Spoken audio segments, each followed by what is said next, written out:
Right then, this is a quick walk around video, and this is for a Mercedes even, B180, and it's the 1.8 diesel BlueEFFICIENCY SE manual car with 71,693 miles last time I looked. The car is in stunning condition. It's got a full Mercedes service history, inside and out. It's absolutely beautiful, and that's relevant more because we are actually Honda specialists, and this car's come as a part exchange into us, and we sell these cars, which are the non-Hondas, at a much lower price than their true retail values, just because we want to keep the website clear for the Honda cars. Quite often when you see cars on the website, you'll see that they are they're cheap for a reason. They'll be poor condition or poor service histories or poor mechanically. That couldn't be anything further from the truth in this case. It's absolutely beautiful. Front end of the car, can't see any marks that are obvious there at all. Bonnet is clean as a whistle. Panel work on the near side here, passenger side, looks blemish free. Near side front alloy there, again lovely condition. Panel work, sorry it's a little bit breezy today, so hopefully you can hear me. It's absolutely stunning. It all looks lovely and original. Panel gap's really good. Colours match beautifully on there. I'm going to come around the back of the car now. Again, bumper corners very, very clean. Also got parking sensors front and rear on the car. And then offside, driver's side, as with the near side. It's absolutely beautiful.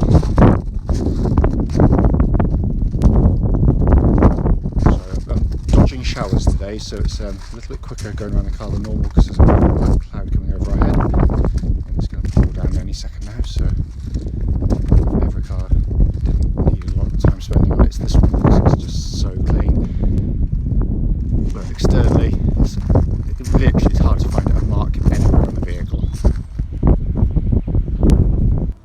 Coming to the boot area. Big boots on the car, and again, as with the exterior, the interior is just wonderful. It's been given the lightest of hoovers this morning. It didn't need anything, the boot was just left untouched. It looks pretty much like new back here.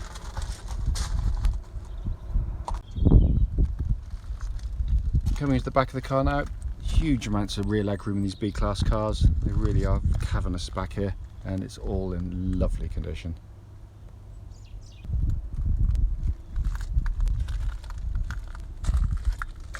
Front passenger side on the front, again lovely and clean as well.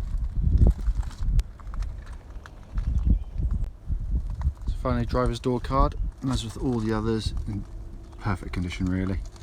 The footwell area is all lovely and clean. Full set of Mercedes mats in the car, and driver's seat again in wonderful condition as well. So sat inside the car now, engine's running through the section so the dash can be seen illuminated.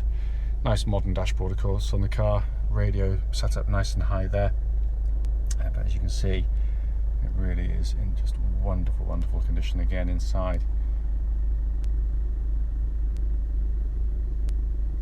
Come up to the main dashboard binnacle, and hopefully you can see there 71694 on the miles. No warning lights at all whilst the engine's running.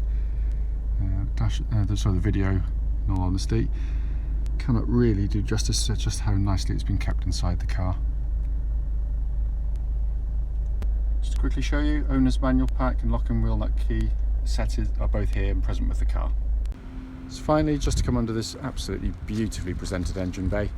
Mercedes do a very nice job of it as well, all in beautiful condition. As I said before, this car's been looked after solely by the Mercedes main dealers.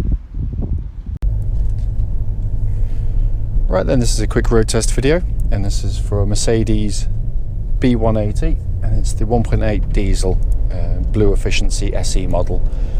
This particular car is registered SG62YPJ, and mileage at the start of the road test is 71,694 miles.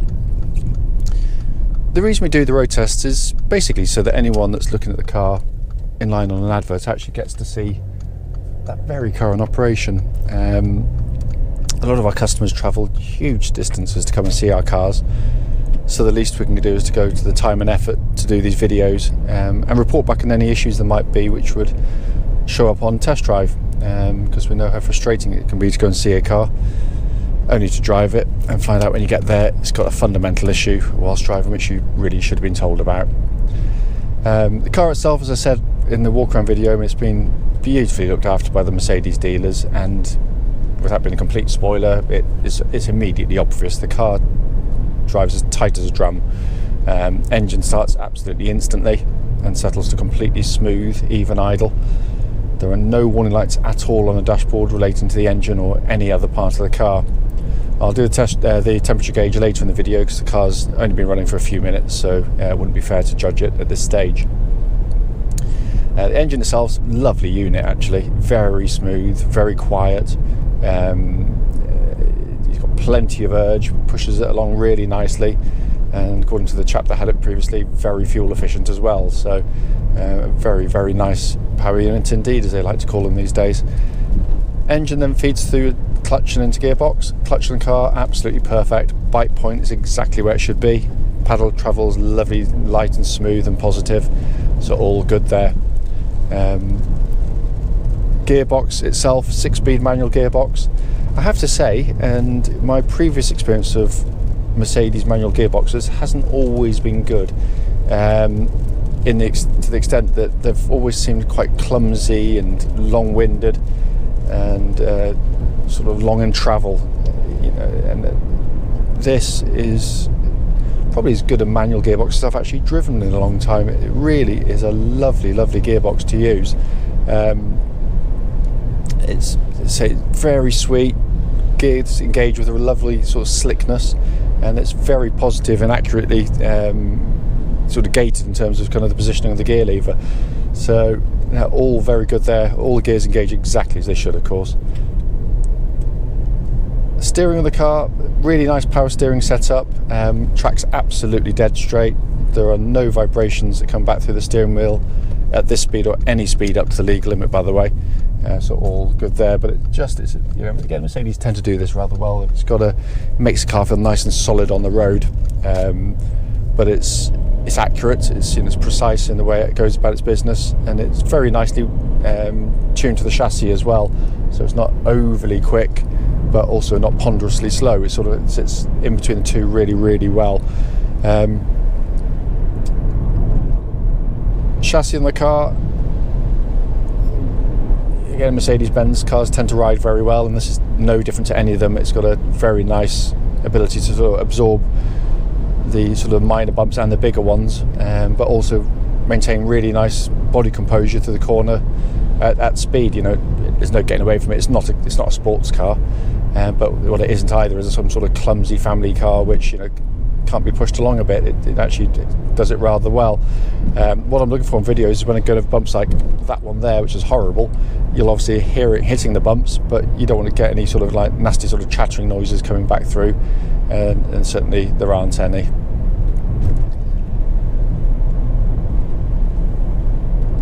What's on the move now? No one behind me. I'm just going to give the brakes a little bit of a shove. I know they're good. We did a pre-delivery inspection earlier and the brakes were in really good condition, but I'm just going to give them a bit of a shove. There's a really solid brake pedal on the car. Initial bite of the brakes really good, but also there's no pulsing or vibrations coming back through the brake pedal at all, and it pulls it up nice and straight. It doesn't want to sort of pull violently left, right or otherwise. So all good in that respect. Inside the vehicle, Mercedes build the cars very, very nicely, and this is no exception. There's no creaks, buzzers, rattles at all from the interior. It's obviously a very nice place to sit. They haven't been doing what they've been doing for as long as they have without making a nice interior, and it's kind of modern, but at the same time it doesn't alienate the more traditional sort of buyers and people like me who are scared to death of technology. All working exactly as it should, by the way. Every button I pressed thus far has worked exactly as intended. Obviously you've got this nice big sort of modern sort of tablet style display up top there for your radio and other information. Then you've got a sort of a dual zone climate control system down below. Again, all working exactly as it should. I checked the air conditioning in the workshops, pumps out lovely cold air in a warm workshop, so all fine there. Dashboard itself, very nice, simple, easy to read dials. Temperature gauge now running just under half, which I believe from looking on Google, that's exactly where it should be on one of these cars. So that's now up to full operating temperature. Switch gear, steering wheel feels like new in hand. As I said at the start of the walk around video, you know, there is a tendency for cars when they're perhaps a little bit cheaper than they should be compared to others on the internet to be cheap for a reason, and that definitely isn't the case with this car. This would be a lot more expensive on a main dealer forecourt, but wouldn't be any better a car for that. It's absolutely beautiful. It's a credit to the people that have owned the car to have kept it so well mechanically, but also in terms of its cosmetic appearance as well. As always though, if you've got any questions about the car, don't hesitate, do give us a call, because I can find nothing wrong with the drive of this car at all. It drives perfectly.